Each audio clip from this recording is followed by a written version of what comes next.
What's up, guys? Super happy to be here. Baumann Cosmetics. Getting Dysport today.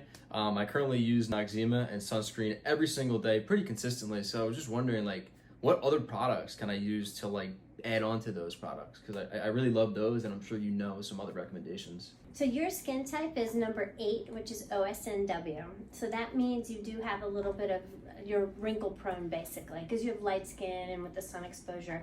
So it's great that you're wearing sunscreen every day, but we also want to get you on retinol, which you said you're using. But there are also other things you can do to prevent aging. So in addition to getting the Dysport injections, I'd like to get you on some antioxidants.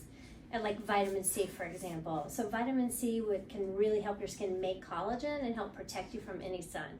So sun can get through sunscreen even when you're wearing it. So if you wear an antioxidant underneath, it'll protect you from any sun that gets through the sunscreen. There's also this great new sunscreen called Pavise that has antioxidants in it. So if you don't have, I know you just got out of college and you're busy, so if you don't have a lot of time, you can just put this one sunscreen on and you'll have the antioxidants and the sunscreen.